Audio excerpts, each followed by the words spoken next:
So, ఈరోజు మనము శ్రీల ప్రభుపాదుల వారిచే వచించబడినటువంటి శ్రీమద్ భాగవతంలో ప్రథమ స్కందము 3వ అధ్యాయము 20వ శ్లోకాన్ని చర్చించుకోబోతున్నాం.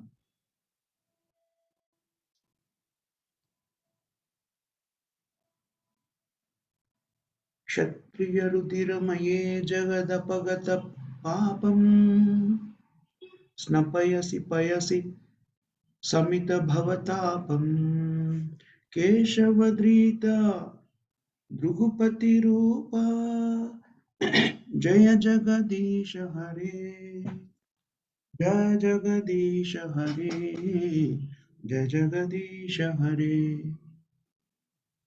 క్షత్రియ రుధిరమయే జగద పగత పాపం. బ్రహ్మద్రుహ అంటే క్షత్రియులు, అడ్మినిస్ట్రేటివ్ క్లాస్ అంటారు కదా, పరిపాలన విభాగానికి చెందిన వ్యక్తులు, రాజకీయ నాయకులను కూడా మనం చెప్పుకోవచ్చు. వాళ్ళందరూ కూడాను బ్రాహ్మణుల యొక్క ఆదేశానుసారంగా రాజ్యాన్ని పరిపాలించాలి. అది వేద నాగరికత. ఆ సమయంలో రాజులు అధికారాన్ని పరిపాలించేవాళ్ళు. రాజరికం పరిపాలన చేస్తూ ఉండేది. ఒకే ఒక రాజు ఉండేవారు. ప్రజాస్వామ్యం అంటూ ఉండేది కాదు. అయినా సరే రాజు అధికారాన్ని అంగీకరించేవాళ్ళు. ఎందుకంటే రాజు బ్రాహ్మణుల యొక్క ఆదేశానుసారంగా రాజ్యాన్ని పరిపాలించేవాళ్ళు. బ్రాహ్మణులు అంటే ఎవరో మనకు తెలుసు కదా. వేదశాస్త్రాలని చక్కగా అధ్యయనం చేసి దాని ప్రకారంగా జీవితాన్ని కొనసాగించేవాళ్ళు. బ్రాహ్మణుల ఆదేశానుసారంగా వేదశాస్త్రాలకి అనుగుణంగా వేదశాస్త్రాలు నిర్దేశించినట్టుగా రాజులు రాజ్యాన్ని పరిపాలించేవాళ్ళు. కాబట్టి రాజరిక వ్యవస్థ అయినా కూడాను చాలా ప్రశాంతమైనటువంటి పరిపాలన ఉండేది. ప్రజలు సౌకర్యవంతంగా జీవించేవాళ్ళు. ఆలోచించండి, ఇప్పటికి కూడాను మన రాజ్యానికి అధిపతి ఎవరైతే ఉంటారో వాళ్ళు వేదశాస్త్రాల ప్రకారంగా సామ్రాజ్యాన్ని పరిపాలించారనుకోండి, మనము ఈతి బాధలను ఏవైతే చెప్పుకుంటామో భౌతికంగా మనకు కలిగే బాధలన్నీ కూడాను తొలగిపోతాయి. మనం ఒకానొక సందర్భంలో ఇది కూడా చర్చించుకున్నాము. 3 ముఖ్యమైన బాధలు ఏమిటి? క్లేశాలు అని మనం చెప్పుకుంటామే. ఆధ్యాత్మిక, ఆదిభౌతిక, ఆదిదైవిక క్లేశాలు కూడాను చాలా వరకు నిర్మూలించబడతాయి. ఇవన్నీ కూడాను ఒకదానికొకటి అనుబంధమైనటువంటి. ఆదిదైవిక క్లేశం వచ్చిందనుకోండి, కరువులు,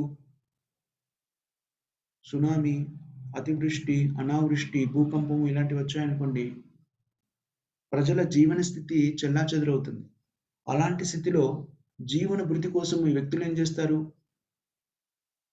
ఆది భౌతిక క్లేశాలు పెరుగుతాయి. అంటే ఏంటి? భుక్తి కోసమని జీవన విధానంలో వచ్చినటువంటి అల్లకల్లోలాన్ని స్థిరపరచుకోవడానికి వ్యక్తులు అనేక రకాల నేరాలకి, ఘోరాలకి పాల్పడుతూ ఉంటారు. దానివల్ల ఒక జీవి వల్ల మరొక జీవికి ఆది భౌతిక క్లేశం ఏదైతే ఉందో అది పెరిగిపోతుంది. అది పెరిగిపోయిందనుకోండి, మన మానసిక స్థితి సరిగా ఉండదు. చాలా అల్లకల్లోలంగా ఉంటుంది. జీవించాలంటేనే ఉదయం లేస్తేనే ఎవరి వల్ల ఏ రకమైనటువంటి ఆటంకాలు ఎదుర్కోవాల్సిందని భయంగా బ్రతుకులు వెల్లదీస్తూ ఉంటారు వ్యక్తులు, మనుషులు. చూడండి, ఒకదానికొకటి లింక్ అయి ఉన్నాయి అన్ని కూడా. వేదశాస్త్రాల ప్రకారంగా రాజ్యాన్ని పరిపాలించినప్పుడు యజ్ఞాలు, యాగాదులు సరిగ్గా నిర్వహించబడతాయి. వేదశాస్త్రాల ప్రకారంగా ఎవరైనా రాజ్యాన్ని పరిపాలిస్తున్నారు అంటే వాళ్ళు దేవుడి ఆజ్ఞ ప్రకారంగా, భగవంతుని ఆజ్ఞ ప్రకారంగా రాజ్యాన్ని పరిపాలిస్తున్నట్టు, వాళ్ళు భగవంతుడికి ప్రాతినిధ్యం వహిస్తున్నటువంటి వాళ్ళుగా పరిగణించబడతారు.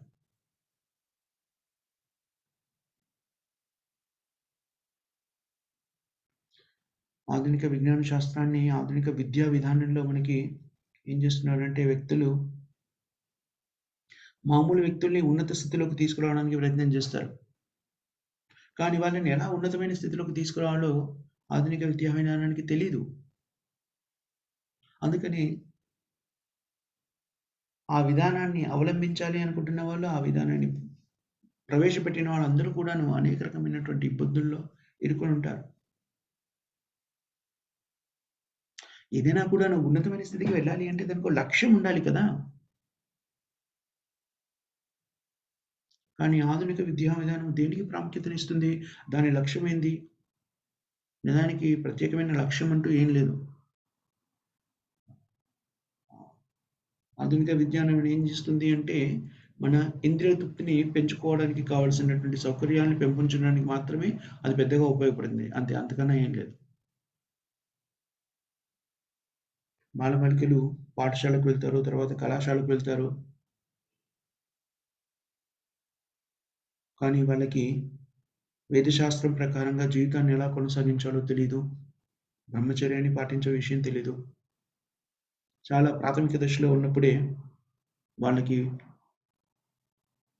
రకరకాల మాధ్యమాల ద్వారా అందుతున్న సమాచారాన్ని బట్టి వాళ్ళు స్త్రీ పురుషుల మధ్య ఉండేటువంటి ఆకర్షణ అది ఎప్పుడో తెలియాల్సిన విషయము. అది చాలా తక్కువ వయసులో ఉన్నప్పుడే దాని గురించి అవగాహన, కుతూహలం కూడా పెరిగి అవగాహన పెంచుకునే ప్రయత్నం చేసి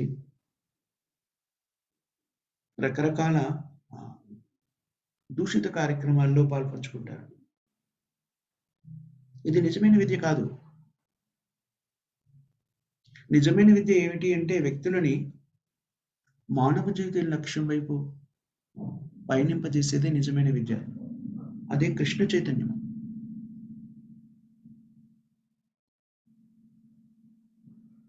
84,00,000 యోనుల్లో మానవ జన్మ మాత్రమే భగవంతుడిని చేరుకోగలుగుతుంది. మిగిలిన జీవరాశుల్లో ఉన్నప్పుడు జీవాత్మ ఆ ప్రయత్నం కూడా చేయలేదు. భగవంతుడిని అర్థం చేసుకోవడానికి, మనమెవరో తెలుసుకోవడానికి, భగవంతునికి మనకి మధ్య ఉన్నటువంటి సంబంధాన్ని పునర్వ్యాప్తించుకోవడానికి ఉన్నటువంటి ఏకైక అవకాశము జీవాత్మకి మానవ జన్మలో మాత్రమే లభిస్తుంది.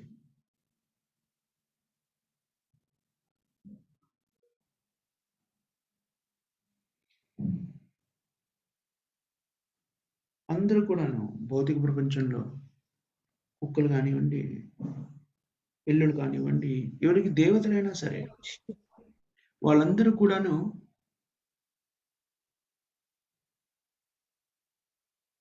ఇంద్రియ తృప్తిలో నిమగ్నమై ఉన్నారు.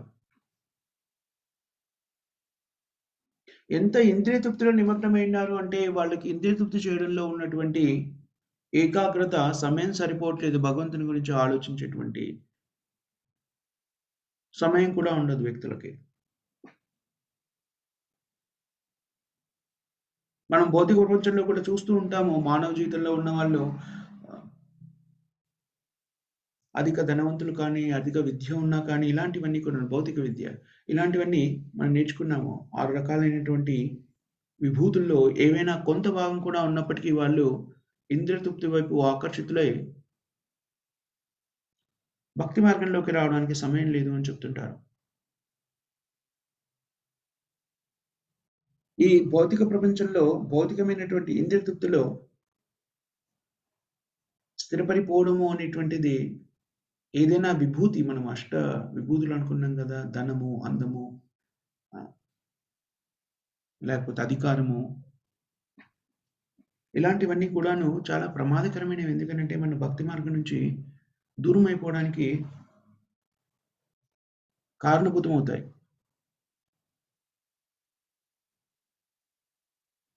భక్తి వినోద్ ఠాకూర్ గారు చెప్తారు అందుకనే జడా విద్య జతో మయరే వైభవ. జడా విద్య అంటే ఆహ్, భౌతికమైన విద్య.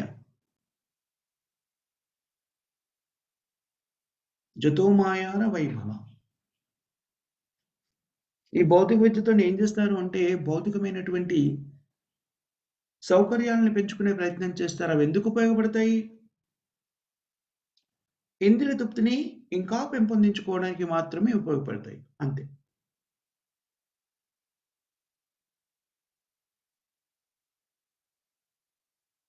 బద్ధజీవులు భౌతిక తృప్తిని పెంచుకోవడానికి, ఇంద్రియ తృప్తిని పెంచుకోవడానికి భౌతిక పరిజ్ఞానాన్ని పెంచుకున్నట్టుగానే, భక్తులు కృష్ణుడిని ఎలా సంతృప్తిపరచాలి అనేటువంటి దాని మీద దృష్టిని కేంద్రీకరిస్తారు. అది ఆధ్యాత్మికం. అదే భౌతికత్వానికి, ఆధ్యాత్మికత్వానికి తేడా ఏమిటి అంటే, బద్ధజీవులు భౌతిక తత్వంలో స్థిరపడి ఉన్నవాళ్ళు, వాళ్ళ ఇంద్రియాలను తృప్తిపరచుకోవడానికి పరిజ్ఞానాన్ని పెంపొందించుకునే ప్రయత్నం చేస్తారు. భక్తి మార్గంలో ఉన్నవాళ్ళు భగవంతుని సేవలో నిమగ్నమై, భగవంతునికి ఎక్కువ సేవ చేయడానికి కావలసిన పరిస్థితుల గురించి అన్వేషిస్తుంటారు. అదే భక్తులకి మరియు మెటీరియలిస్ట్ భౌతికవాదులకి, బద్ధజీవులకి ఉన్నటువంటి తేడా.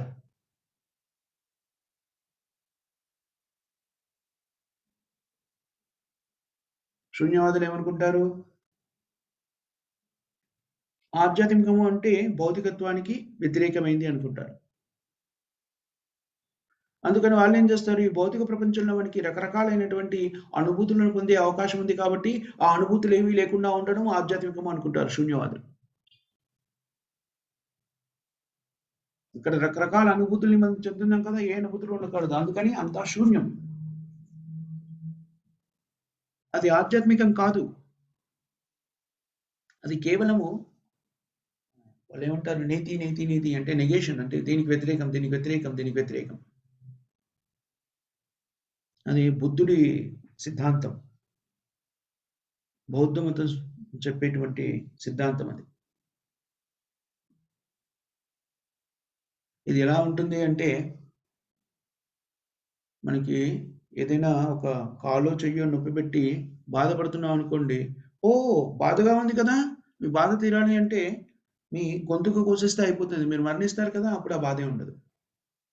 ఈ ఫిలాసఫీ ఎలాంటిది అంటే శూన్యవాద తత్వం, బౌద్ధ తత్వం అలాంటిది.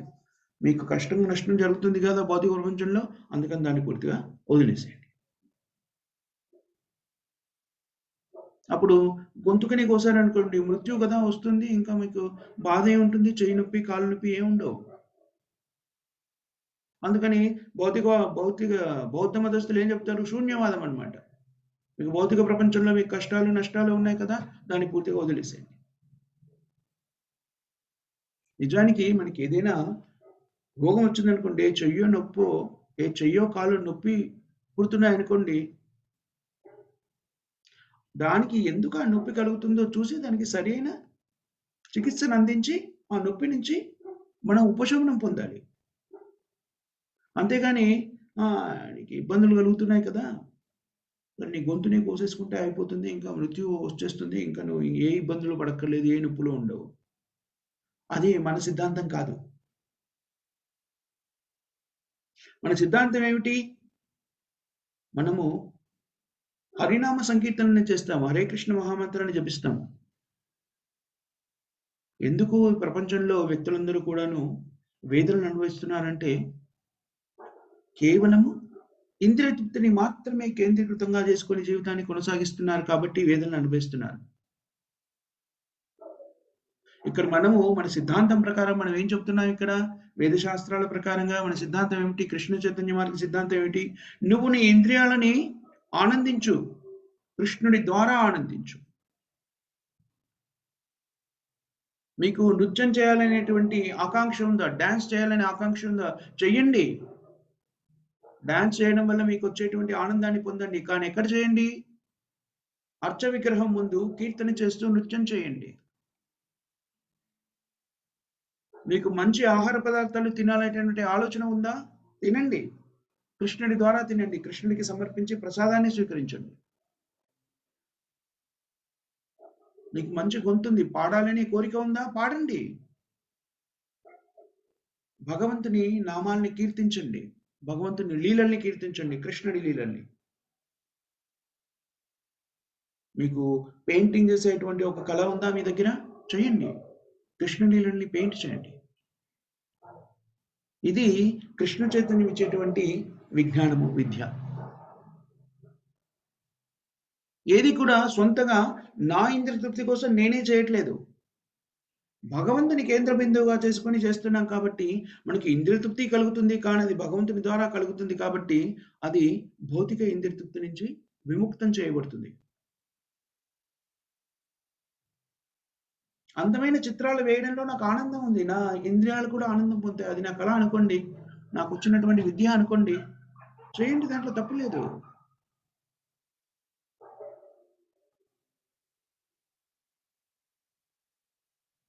కానీ భగవంతుడికి సంబంధించినవి వేయడం వల్ల ఏమవుతుంది అది? అది మనకి ముక్తి ప్రదాయమవుతుంది.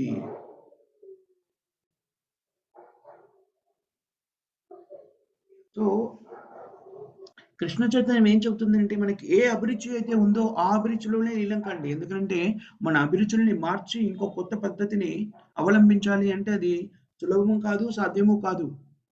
అందుకని మనకి ఏ అభిరుచులైతే ఉన్నాయో ఆ అభిరుచిని అలాగే ఉంచుకొని దాన్ని కృష్ణుడి సేవకే వినియోగించండి. అది కృష్ణ చైతన్యం. ప్రాక్టికల్‌గా దైనందిన జీవితంలో కృష్ణ చైతన్యంలో జీవించడము అంటే మన అభిరుచులు ఏవైనా ఉండవచ్చు. ఒకరికి రాయడం చాలా ఇష్టంగా ఉండవచ్చు. భగవంతుడి గురించి రాయండి. ఒకరికి వక్తృత్వం మాట్లాడడంలో ప్రావీణ్యత ఉండొచ్చు. భగవంతుని గురించి మాట్లాడండి. కృష్ణుడి గురించి మాట్లాడండి.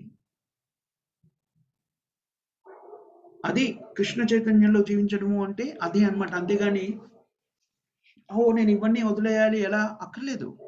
ఏం చేస్తున్నారు? మీరు పెయింటర్ అయితే పెయింటరే. పోయెట్రీ రాసేవాళ్ళైతే కవిత్వం రాసేవాళ్ళైతే కవిత్వమే రాయండి. మీరు ఏం చేస్తున్నారో అదే చేయండి. స్థానే స్థిత. మీ మీ పద్ధతులను మార్చుకోక్కర్లేదు. దైనందిన జీవితంలో చేసే కార్యక్రమాల్ని మార్చుకోక్కర్లేదు. కానీ వాటిని కొంచెము పరిణతి చెందించాలి. ఎలాగా? వాటినన్నింటిని కృష్ణుడి వైపు మళ్లించాలి. అది కృష్ణ చైతన్య మార్గము. కృష్ణ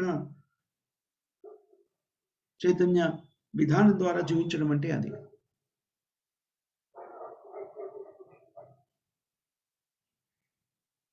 ఏదైనా వ్యాధి కలిగిందనుకోండి, ఆ వ్యక్తిని మనము చంపేసి వ్యాధి పోయింది కదా అని మనం ఏం చేస్తాం దాన్ని?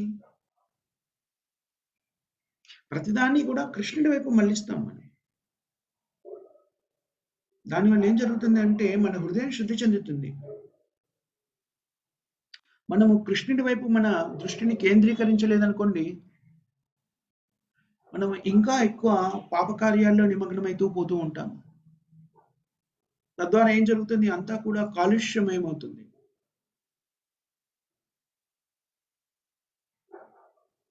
అది పూర్వం కూడా దీనికి సంబంధించిన కాలుష్యాల గురించి గమనించడం జరిగింది. ఎప్పుడైతే బ్రాహ్మణుల యొక్క నాగరికతలో మార్పులు చెందుతాయో, ఏదైనా బ్రాహ్మణ నాగరికతకి అవరోధం ఏర్పడుతుందో,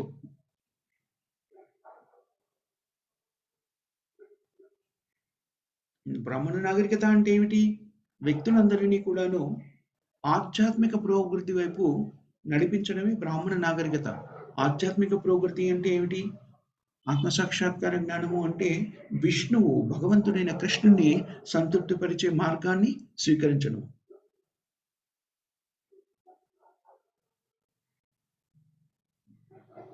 భగవంతుడైనటువంటి శ్రీకృష్ణుని, నారాయణుని, మహావిష్ణుని సంతృప్తిపరచాలి అంటే మనకి కేవలము జీవాత్మకున్న అవకాశము మానవ శరీరంలో ఉన్నప్పుడు మాత్రమే లభిస్తుంది కాబట్టి, మిగిలిన జీవాత్మలకు అన్నిటి కూడా అది లభించదు కాబట్టి, బ్రాహ్మణత్వము అంటే బ్రాహ్మణులు అలాంటి మానవులు మనిషి జీవితంలో ఉన్నటువంటి జీవాత్మలన్నింటినీ కూడాను అటువైపు ప్రయాణించేలా చేయడమే. అందుకోసమే మనకి నియమాలు, నిబంధనలు అన్నీ కూడా ఎందుకున్నాయి? మన సంహితల్లో అనేక రకమైనటువంటి కఠిన నిబంధనలు ఎందుకు పెట్టారు? ఈ సాంఘిక వ్యవస్థలో రాజకీయ వ్యవస్థ కానివ్వండి, సాంఘిక వ్యవస్థ కానివ్వండి, అవన్నీ కూడాను ఆధ్యాత్మిక పురోగతికి కావలసినటువంటి నియమ నిబంధనలతో ఏర్పరచబడినవి. ప్రతిదాన్ని కూడా ఈ నియమ నిబంధనలని కూడా ఒక ప్రత్యేకమైన లక్ష్యంతో నిర్దేశించినటువంటి నియమ నిబంధనలండి. పరమ సత్యాన్ని ఎలా గ్రహించాలి? బ్రాహ్మణులుగా ఎలా ఉండగలగాలి?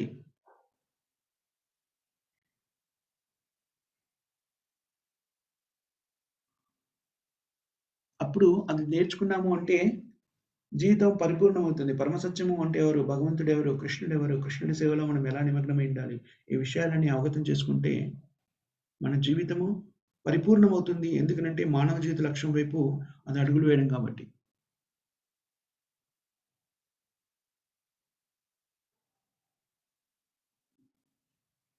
రాజుకి రాజరికాన్ని అవలంబిస్తూ రాజు అయినటువంటి వ్యక్తికి బ్రాహ్మణులు, సాధువులు కూడాను వాళ్ళు సలహానిస్తారు. రాజా నువ్వు ఈ విధంగా దేశాన్ని పరిపాలించు. అప్పుడు ప్రజలందరూ కూడా సుఖ సంతోషాలతో జీవితాన్ని గడుపుతారు. కానీ రాజులు వాళ్ళ ఆజ్ఞని శిరసావహించకుండా వాళ్ళ ఇంద్రియ తృప్తిపై వాళ్ళ ఇంద్రియ తృప్తిలో కార్యక్రమాన్ని కేంద్రీకరించినప్పుడు అనేక రకమైన సమస్యలు ఏర్పడతాయి. ఎందుకనంటే వాళ్ళు ఏమనుకుంటారు, చాలా మంది రాజులు పరిజ్ఞానం లేనప్పుడు ఏమనుకుంటారు, రాజరికాన్ని స్వీకరించినప్పుడు అది మా తండ్రి దగ్గర నుంచి వచ్చింది కాబట్టి ఇది నా ఆస్తి, మా తండ్రి ఆస్తి అనుకుంటారు. అలాంటి స్థితిలో ఉన్నప్పుడు వాళ్ళు ప్రజల సంక్షేమం గాని, ప్రజల గురించి గాని వాళ్ళు పట్టించుకోరు. ప్రజల నుంచి వసూలు చేసిన రుసుము ఏదైతే ఉందో, పన్ను రూపంలో వసూలు చేసిన రుసుమంతా కూడాను వాళ్ళు వాళ్ళ ఇంద్రియ తృప్తి కోసమని, భోగం కోసమని, వాళ్ళ భోగానికి ఉపయోగిస్తారు. ఇప్పుడు కూడా చాలా ప్రదేశాల్లో ప్రపంచవ్యాప్తంగా జరుగుతున్న విషయం అదే.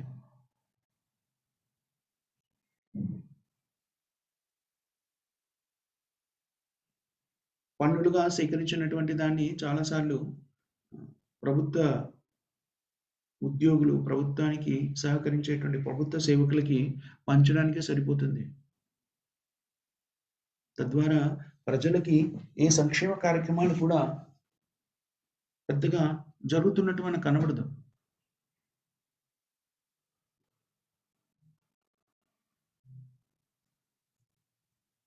ఈ ఆధునిక ప్రభుత్వ విధానాలలో ఉన్నటువంటి ఒక లోపభూయిష్టమైన విషయం ఇది.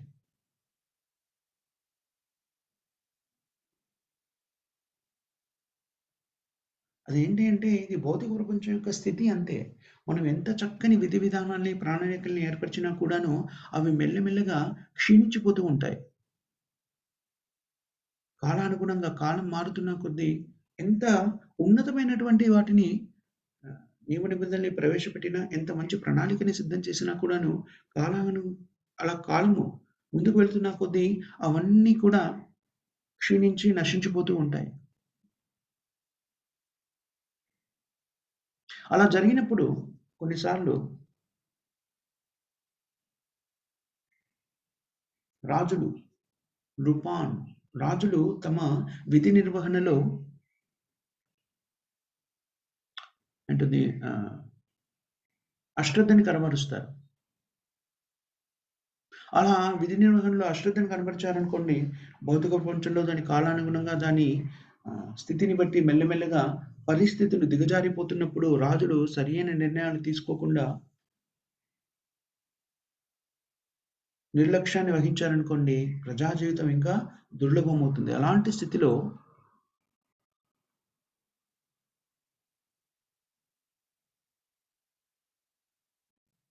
జమదగ్ని, భృగుపతి అతను ఏం చేశారు? బ్రాహ్మణుడు జమదగ్ని స్థితిని తన ఆధీనంలోకి తీసుకున్నారు. జమదగ్ని బ్రాహ్మణుడే కానీ రాజ్యాన్ని పరిపాలిస్తున్నటువంటి రాజాధికారులు, పరిపాలకులంతా కూడాను భోగ విలాసాలలో తేలియాడుతూ ప్రజలకు సంబంధించినటువంటి సంక్షేమాన్ని పట్టించుకోనప్పుడు, వేదశాస్త్రాల ప్రకారంగా రాజ్యాన్ని పరిపాలించినప్పుడు బ్రాహ్మణుడైన జమదగ్ని ఆ స్థితిని తన చేతుల్లోకి తీసుకున్నాడు. ఎలాగా? రాజులందరినీ కూడాను శిక్షించడానికి. ఎలాంటి రాజులందరినీ కూడాను?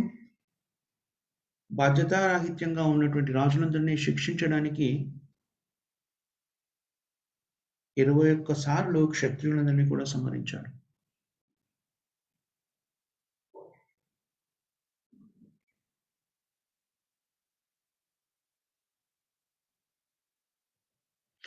చరిత్ర ప్రకారంగా మనం చరిత్రలో చూస్తే జమదగ్ని అలా క్షత్రియులందరినీ సంహరిస్తున్న సమయంలో చాలామంది రాజులు దేశాన్ని వదిలిపెట్టి పారిపోయి భారతదేశాన్ని వదిలిపెట్టి ఇప్పుడు యూరోప్‌గా ఇతర ఖండాలుగా పిలువబడుతున్నటువంటి కొన్ని ప్రదేశాల్లోకెళ్ళి తలదాచుకున్నారు అని కూడా మనకి చరిత్ర చెబుతుంది.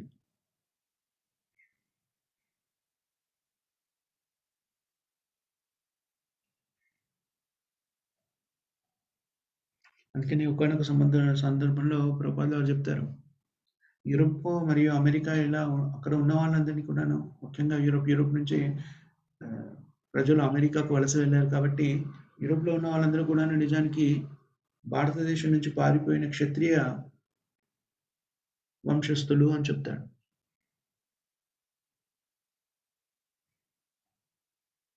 వైదిక నాగరికత నుంచి పూర్తిగా వాళ్ళు విడిపోయారు కాబట్టి వాళ్ళు పూర్తిగా ఇప్పుడు ఆహ్, పూర్తిగా సంబంధం లేని వ్యక్తులా కనబడవచ్చు. శిష్యులు ప్రభుపాద వారు చెప్తారు. మళ్ళీ ఇప్పుడు వేద పరిజ్ఞానం అంతా కూడా నేను మీకు తీసుకొచ్చి అందిస్తున్నాను కాబట్టి దీన్ని స్వీకరించండి. దీన్ని స్వీకరించడం ద్వారా మళ్ళీ మీరు వేద నాగరికత ప్రకారంగా జీవిస్తూ ఉన్నత స్థితిని పొందగలుగుతారు అని చెప్తాడు. నిజానికి బ్రాహ్మణులు ఇంతకుముందు తాము ఎలా జీవించాలో అలా జీవించేవాళ్ళు కాబట్టి చాలా శక్తివంతులుగా ఉండేవాళ్ళు.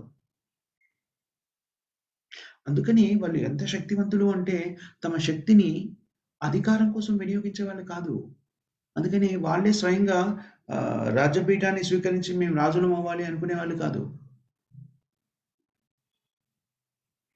చాలా వరకి బ్రాహ్మణులు చాలా సాదాసీదా జీవితాన్ని గడిపేవారు. నిజానికి అలా జీవించకపోతే వాళ్ళ బ్రాహ్మణత్వం నశించిపోతుంది. బ్రాహ్మణులు ఎవరి దగ్గర నుంచి కూడాను డబ్బులను తీసుకోకూడదు. వృత్తి అంటారే, గౌరవ వృత్తి ఏదైతే ఉందో రాజులే వాళ్ళకిచ్చేవాళ్ళు. అది కూడాను బ్రాహ్మణులు అంటే మనం నేర్చుకున్నాం కదా! బ్రాహ్మణుల్లో ఉండేటి గుణగణాలు, షట్కర్మ అనేటువంటి వాటి గురించి చర్చించుకున్నప్పుడు నేర్చుకున్నాము. ఒకటేమిటి అంటే వాళ్ళకు కావాల్సిన దానికన్నా ఎక్కువగా సేకరించరు. ఆ సేకరించడం కూడా ఎలాగా కష్టపడి కాయ కష్టం చేసి సంపాదించడం కాదు. అది వాళ్ళకి భిక్షాటనం ద్వారా లభిస్తుంది. వాళ్ళ దగ్గర నుంచి పరిజ్ఞానం తీసుకొని వాళ్ళని గౌరవించాలి కాబట్టి అది ఆహ్, సమాజం యొక్క ధర్మం కాబట్టి బ్రాహ్మణులను పరిరక్షించవలసిన బాధ్యత సమాజానికి ఉంది కాబట్టి రాజులు మరియు ప్రజలు వాళ్ళకి ధనాన్ని సమకూర్చేవాళ్ళు. వాళ్ళెంత ఉంచుకునేవాళ్ళు, వాళ్ళకు కావలసినంతే ఉంచుకొని మిగిలిందంతా కూడాను మళ్ళీ ఇతరులకి దాన ధర్మంగా ఇచ్చేవారు. ఆ విధంగా జీవించేవాళ్ళు బ్రాహ్మణులు. పూర్తిగా ఆధ్యాత్మిక పరిజ్ఞానాన్ని కలిగి ఉండి జీవితాన్ని గడిపేవారు. తద్వారా వేదశాస్త్రాల్లో వాళ్ళు నేర్చుకున్న దానంతా కూడాను కొన్నిసార్లు పుస్తక రూపంలో సులభంగా సామాన్య జనులకు కూడా అర్థమయ్యేలాగా మలిచి వాళ్ళకి అందజేసేవాళ్ళు. ఎందుకనంటే వేదశాస్త్రాల్లో ఉన్న పరిజ్ఞానాన్ని మానవాళికి అందరికీ అందించడమే బ్రాహ్మణుల యొక్క ముఖ్య కర్తవ్యంగా ఉండేది. అందుకని వేదాలను వాళ్ళు చదివి, అభ్యసించి నేర్చుకునేవాళ్ళు. దాన్ని ఇతరులకు పంచిపెట్టేవాళ్ళు. చాలా సాధారణమైన జీవితాన్ని గడిపేవాళ్ళు.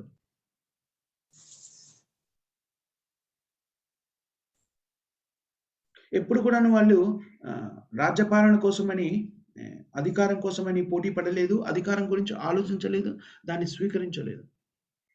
అసలు ఇంతకుముందు ఎన్నికలు అనేటువంటివి ఉండేవి కాదు కదా!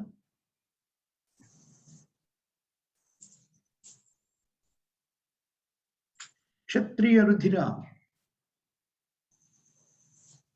జమదగ్ని. క్షత్రియ రుధిర పరశురాముడు. జమదగ్ని యొక్క పుత్రుడు పరశురాముడు. పరశురాముడు ఈ లోకంలో ఉన్నటువంటి క్షత్రియులు, పాపభూయిష్టమైన క్షత్రియులు ఎవరైతే పరిపాలనను మర్చిపోయి వేదశాస్త్రాల ప్రకారం పరిపాలించకుండా ప్రజాక్షేమాన్ని మరిచిపోయి ఇంద్రియవృత్తుల్లో నిమగ్నమై ఉన్నారో అలాంటి క్షత్రియులందరినీ కూడాను పరశురాముడు 21 సార్లు వధించాడు. ఈ క్షత్రియుల రక్తంతోని భూమినంతా కూడా తడిపేసి దాన్ని శుద్ధి చేశాడు అని చెప్తారు శాస్త్రం. ఇది భగవంతుని యొక్క జమదగ్ని లేక పరశురామ అవతారం. గొంతుకు అలా తక్కువ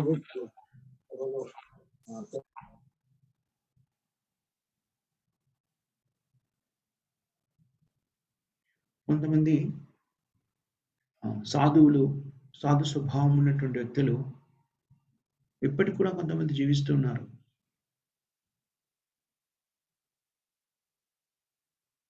త్రికాలజ్ఞ. వాళ్ళకి భూతకాలము, భవిష్యత్తు కాలము, వర్తమాన కాలం అని లేదు. ఈ ప్రపంచమంతా కూడాను నశించిపోయినా సరే, నశించిపోయినప్పుడు వాళ్ళు వైకుంఠ లోకాలకి, ఆధ్యాత్మిక జగత్తుకి ప్రవేశిస్తారు. పరశురాముడు, వ్యాసదేవుడు,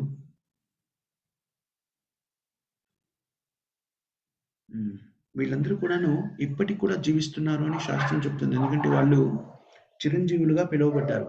వ్యాసదేవుడు కానివ్వండి, పరశురాముడు కానివ్వండి, వీళ్ళు ఇంకా కూడా ఇప్పుడు కూడా ఉన్నారు అని శాస్త్రం చెప్తోంది.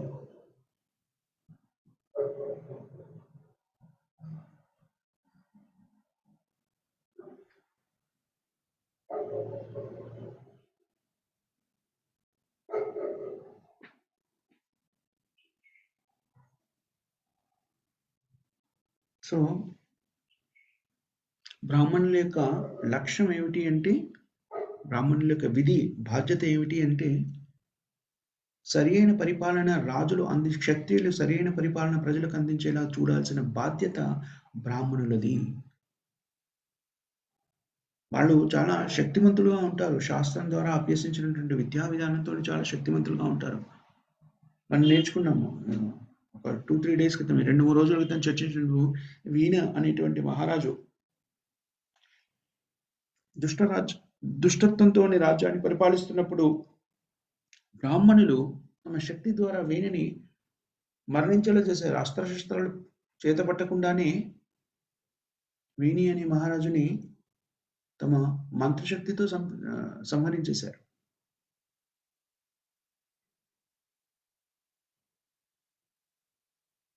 తర్వాత పృథు మహారాజుని కి రాజ్యాధికారాన్ని అప్పగించారని మనం నేర్చుకున్నాం. అంటే బ్రాహ్మణులు చాలా శక్తిమంతులు, నిజమైన బ్రాహ్మణులు. మన క్యాస్ట్ బ్రాహ్మణులు కాదు. నువ్వు బ్రాహ్మణ కుటుంబంలో పుట్టే కాబట్టి శక్తిమైన కాదు. నువ్వు ఎక్కడ పుట్టినా కూడాను, మనం మొన్న చెప్పుకున్నాము, కలియుగంలో కలో శూద్ర సంభవ, అందరూ కూడాను శూద్రులే. అంటే అజ్ఞానంతో ఉన్నటువంటి వాళ్ళు.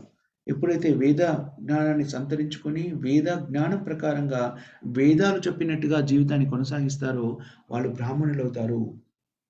6 కర్మలు మనం ఇంతకుముందు చర్చించుకున్నట్టుగా 6 కర్మల్లో నిష్ఠాతులు సంపూర్ణ పరిజ్ఞానాన్ని, వేదశాస్త్రానికి సంబంధించిన సంపూర్ణ పరిజ్ఞానాన్ని కలిగి ఉండి వాళ్ళు తమ జీవితంలో దాన్ని పాటిస్తూ ఆ జ్ఞానాన్ని ప్రజలందరికీ అందజేస్తూ ఉంటారు. భిక్షాటన ద్వారా జీవితాన్ని గడుపుతారు. ఏదైనా కొన్ని భిక్షాటన దొరకకపోతే, భిక్షం అనేటువంటి దొరకకపోతే వాళ్ళు ఉపవాసం ఉంటారు. భిక్షాటన ద్వారా అధిక సంపదని వారికి లభిస్తే దాన్ని కావలసినంత మాత్రమే ఉంచుకొని మిగిలినంతా కూడా ఇతరులకు పంచిపెడతారు.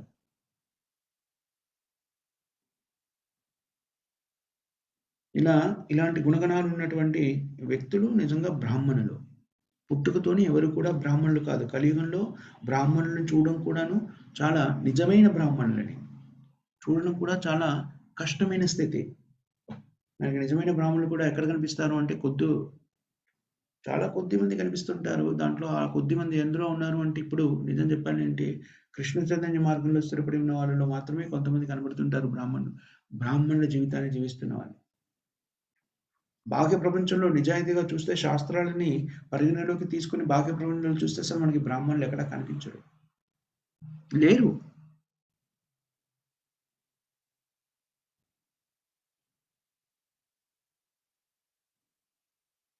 సో అలాంటి బ్రాహ్మణులకు ఎంత శక్తి ఉంటుందంటే, బ్రాహ్మణత్వాన్ని పాటించినప్పుడు రాజులని కూడా మార్చగలిగేటువంటి, రాజులు సరైన పరిపాలన ఇవ్వకపోతే వాళ్ళని దించేసినటువంటి శక్తి కూడా వాళ్ళకు ఉంటుంది. ఇందాక మనం చెప్పుకున్న వేణ మహారాజా భగవంతుని దూషించి అసురమైనటువంటి ప్రవర్తనను కలిగి ఉండి ప్రజాపాలనలో భంగం కలిగిస్తూ జీవిస్తున్నప్పుడు బ్రాహ్మణులు, ఈ సాధువులే కదా, వేణు మహారాజుని దించేసి పృథు మహారాజుని రాజుగా చేశారు.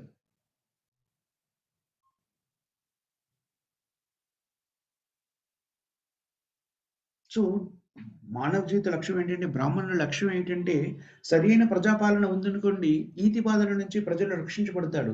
ఈతి బాధల నుంచి ప్రజలు రక్షించబడి, వాటి మీద కేంద్రీకృతం చేయకపోతే, వాళ్ళు భగవద్భక్తి వైపు ఆలోచిస్తారు. వివేకవంతులు ఏం జరుగుతుందప్పుడు? మానవ జీవిత లక్ష్యం ఏమిటి అనేటువంటి ఆలోచనతోని దానికి సంబంధించినటువంటి కార్యక్రమాల్లో నిమగ్నమై ఉంటారు. ఆధ్యాత్మిక ప్రగతి, ఆధ్యాత్మిక జీవన విధానాన్ని స్వీకరిస్తారు. దాని ద్వారా జీవిస్తారు. అంతేగాని నేను జీవించాలంటే రేపు ఉదయం తినడానికి, లేకపోతే ఇవాళ తినడానికి ఎలా సంపాదించాలి? సరియైన ప్రదేశంలో నిద్రపోవాలి అంటే ఏం చేయాలి? ఆహార, నిద్ర, భయం 5 గుణాలకి సంబంధించినటువంటి సౌకర్యాలను సమకూర్చుకోవడంలోనే వాళ్ళు నిమగ్నమైపోతారు పరిపాలన సరిగ్గా లేకపోతే.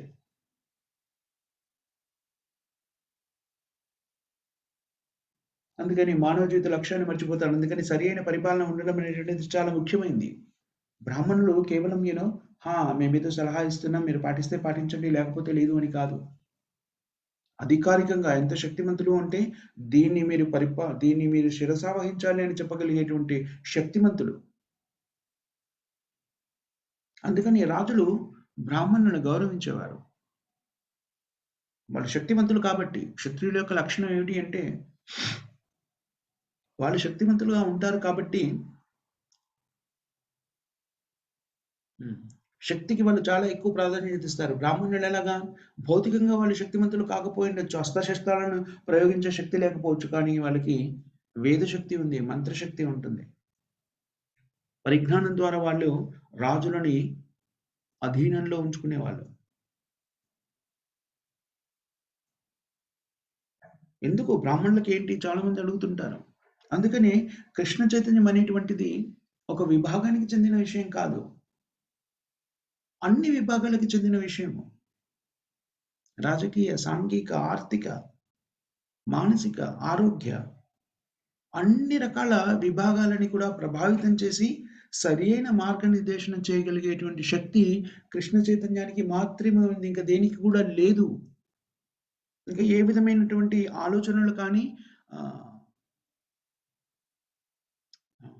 ఊహలు కానీ, ఆ ప్రణాళికలు కానీ ప్రజలకు ఉపయోగకరంగా ఉండవు.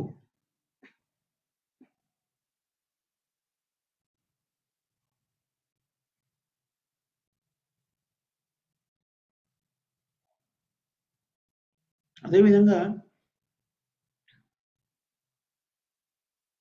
బ్రాహ్మణులు కూడా వాళ్ళ విధి నిర్వహణ సరిగ్గా నిర్వర్తించలేకపోతే, వాళ్ళు సరియైన విధి నిర్వహణ నిర్వర్తించేలాగా దానికి కావలసిన వసతులను ఏర్పరిచేటువంటి బాధ్యత కూడా ఎవరికుంది? ఎవరి బాధ్యత అది? రాజుల యొక్క బాధ్యత.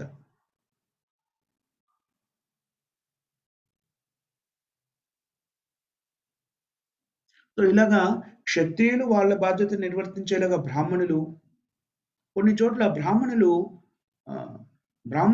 తమ జీవితాన్ని బ్రాహ్మణత్వంతో జీవించగలిగేలాగా తగిన సౌకర్యాలని సమకూరుస్తూ క్షత్రియులు వాళ్ళ స్థితిలో సరిగ్గా స్థిమితమై ఉండేవాళ్ళు.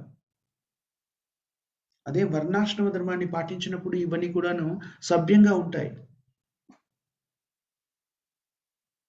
అలా వర్ణాశ్రమ ధర్మాన్ని పాటిస్తూ ఎవరి బాధ్యతల్ని వాళ్ళు నిర్వర్తించారనుకోండి, క్షత్రియులు వాళ్ళ బాధ్యతని, అలాగే బ్రాహ్మణులు వీళ్ళ బాధ్యతని, వైశ్యులు వాళ్ళ వర్తక వాణిజ్యాలు, పశు సంరక్షణని, శూద్రులు వీళ్ళందరికీ సేవ చేయడంలో ఇలాగ ఎవరి బాధ్యతల్ని వాళ్ళు నిర్వర్తిస్తున్నారనుకోండి, ఒకరి కార్యక్రమాల్లో ఇంకొకరు అడ్డంకిగా కాకుండా ఉన్నారనుకోండి,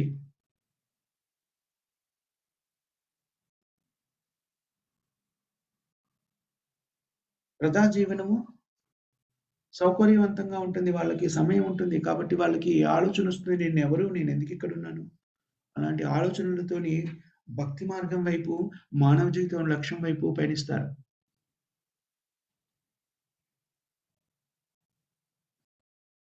అందుకని క్షత్రియులు కూడాను వాళ్ళ పరిపాలనా విధానంలో ఎక్కడ కూడా క్షత్రియులు బ్రాహ్మణుల దగ్గర నుంచి పన్ను వసూలు చేసేవాళ్ళు కాదు. క్షత్రియులు పన్ను వసూలు చేసేవాళ్ళు రాజ్యాధికారంలో ఉన్నారు కాబట్టి. శూద్రులు కూడా పన్ను పే చేయవలసినటువంటి అవసరం లేదు. పన్ను కట్టాల్సిన అవసరం లేదు. ఎందుకంటే వాళ్ళు శూద్రులు ఉన్నటువంటి స్థితి ఏమిటంటే వాళ్ళ దగ్గర పెద్దగా ఆస్తులు నిల్వ ఉండేవి కాదు. కాబట్టి పన్ను కట్టేవాళ్ళు ఎవరుండేవాళ్ళు అంటే రాజ్య పరిపాలనలో వైశ్యులు మాత్రమే పన్నులు కడుతున్నారు. ఎందుకంటే వాణిజ్యం చేస్తారు కాబట్టి, దాని లాభాన్ని ఆర్జిస్తారు కాబట్టి దాంట్లో కొంత భాగాన్ని పన్ను రూపంలో రాజుకు అందజేసేవాళ్ళు. ఆ టాక్స్ కట్టడం, ఆ పన్ను కట్టడం కూడా చాలా సులభతరంగా ఉండేది. బలవంతంగా లాక్కోవడం ఇలాంటివి ఉండేది కాదు. నేను కట్టలేదు కాబట్టి, నేను చెప్పాను కాబట్టి నువ్వు కట్టాలి అంతే. నాకు అధికారం ఉంది కాబట్టి అన్నట్టు కాకుండా చాలా సింపుల్. ఇలాగ మనకిప్పుడున్నటువంటి పన్ను కట్టాలి అంటే ఇన్ని రకాల కష్టతరంగా ఉండేది కాదు. నీ సంపాదనలో నీ లాభంలో 4% 25 నాలుగో వంతు 25% పన్నుగా కట్టేయడం అయిపోయింది. అంతే ఇంక మిగిలిన పన్నులేముండేవి కాదు. సేల్స్ టాక్స్ అని లేకపోతే ఇంకా ఈ టాక్స్, ఆ టాక్స్, ఇన్‌కమ్ టాక్స్ ఇలాంటివేం లేదు. మీరు అర్జించిన దాంట్లో 25% పన్నుగా కట్టేయండి అయిపోయిందింకా. మీ సంపాదనలో 25% పన్నుగా కట్టేస్తే అది కూడా ఓన్లీ వాణిజ్యం చేస్తూ లాభాన్ని ఆర్జిస్తున్న వాళ్ళు చేస్తే అది అక్కడితో ముగిసిపోయింది.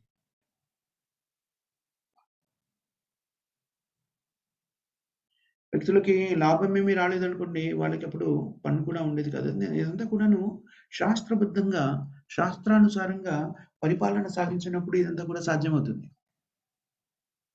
అందుకని వ్యక్తులు తమ అభిరుచి ఎలా ఉందో దాన్ని అలాగే ఉంచి కృష్ణ చైతన్య మార్గాన్ని స్వీకరించాలి. అలాంటి పరిపాలన రావడం కోసమని శ్రీల ప్రభుపాదుల వారు ఎంతో మంది పరిపాలకులకి పరిపాలనలో ఉన్నటువంటి వాళ్ళ దగ్గరికెళ్ళి కృష్ణ చైతన్యాన్ని మీ జీవన విధానంగా మలుచుకొని ప్రజలకు కూడా ప్రచారం చేయండి అని చెప్పడానికి చాలా మంది వ్యక్తుల్ని కలిశారు. లాల్ బహదూర్ శాస్త్రి, లాల్ బహదూర్ శాస్త్రికి కలిసి మొత్తం భాగవతం సెట్‌ని శ్రీల ప్రభుపాదుల వారు అందించారు. తర్వాత ఇందిరాగాంధీని కలిసే ప్రయత్నం చేసినట్టున్నారు. కానీ ఆమె అందుకు అంగీకరించలేదు ఏదో జరిగింది అలాంటిది. అలాగే భారతదేశంలోనే కాదు ఇతర ప్రపంచ నాయకుల్ని కూడా శ్రీల ప్రభుపాదుల వారు చాలా మందిని కలిసే ప్రయత్నం చేశారు. కొందరిని కలిసారు. యజ్జదానరధిష్ఠేస్తు తత్తదేవే తరోజన సయత్ ప్రమాణం కృతే లోకస్తదనువర్తతే అని చెప్పారు కదా! మామూలు వ్యక్తులు ఎవరిని ప్రామాణికులుగా స్వీకరిస్తారో, గొప్ప వ్యక్తులుగా భావిస్తారో వాళ్ళనే అనుసరిస్తారు అని శాస్త్రం చెబుతాంది. అందుకని ప్రస్తుత సమాజంలో చాలా గొప్పవాళ్ళుగా పేరు ప్రఖ్యాతులుగాంచిన వాళ్ళని, మామూలు ప్రజలు ఎవరినైతే గొప్పవాళ్ళు అనుకుంటున్నారో వాళ్ళందరినీ కూడా కలిసి ఈ కృష్ణ చైతన్యాన్ని ఇచ్చే ప్రయత్నం చేశారు శ్రీల ప్రభుపాదుల వారు. అలా కొంతమంది స్వీకరించారు కూడాను. అలా స్వీకరించిన వాళ్ళు బీటిల్స్ సమయంలో బీటిల్స్ అనేటువంటిది ఒక గ్రూపు. Music group. అది బ్రిటన్‌లో ఉండేది. జాన్ లెన్నన్ ఆ గ్రూప్‌లో ఒక వ్యక్తి. ఇంకో మనం ఇప్పుడు రోజు బ్రహ్మ సంహిత అని ప్రతి గుడిలో కూడాను వేస్తారు చూడండి. ఆ బ్రహ్మ సంహిత రికార్డింగ్ చేసింది ఆ వ్యక్తి. John Lennon group. ఆ వ్యక్తిని కలిసినప్పుడు శ్రీల ప్రభుపాదుల వారి బోధనలతో ప్రభావితమైపోయి అతను పూర్తిగా భక్తుడిగా మారిపోయాడు. శ్రీల ప్రభుపాదుల వారికి శిష్యుడిగా మారిపోయాడు. తను సంపాదించిన ఆస్తులన్నిటిని కూడాను దీనికే వినియోగించారు. ఇప్పుడు నిజానికి హరే కృష్ణ మందిరం ఏదైతే ఉందో బ్రిటన్‌లో భక్తివేదాంత మేనర్ అంటారు. అది ఆ మ్యూజిషియన్ బీటిల్స్ అనేది 70వ శతకంలో అనుకుంటాను. చాలా ప్రపంచవ్యాప్తంగా ప్రాముఖ్యత చెందినటువంటి ఒక మ్యూజిక్ గ్రూప్. అతను ద ఈ కృష్ణ చైతన్యాన్ని స్వీకరించి తద్వారా కృష్ణ భక్తిలో లీనమైన విషయం మనకు తెలుసు. అలాగా చాలా మంది ఉన్నారు. కొంతమంది ఇలా డైరెక్ట్‌గా అంటే ప్రత్యక్షంగా దీక్ష తీసుకొని ప్రభుపాదుల వారితో జీవితాన్ని కొనసాగించిన వాళ్ళు కొందరున్నారు. దాన్ని కేవలము ఈ సూత్రాలను స్వీకరించి తమ జీవితంలోకి అన్వయించుకున్న వాళ్ళున్నారు. ప్రపంచవ్యాప్తంగా అలాంటి వాళ్ళు చాలా మందిని శ్రీల ప్రభుపాదుల వారు ప్రభావితం చేయగలిగారు. కృష్ణ భక్తిలోకి తీసుకురాగలిగారు. సో, ఈ అవతారంలో జమదగ్ని పరశురాముడి అవతారంలో భగవంతుడు ఈ పాపభూయిష్టమైనటువంటి క్షత్రియ రాజులందరినీ కూడా సంహరించి ధర్మాన్ని పునఃస్థాపించారు అని మనకి ఈ శ్లోకంలో చెప్పబడింది.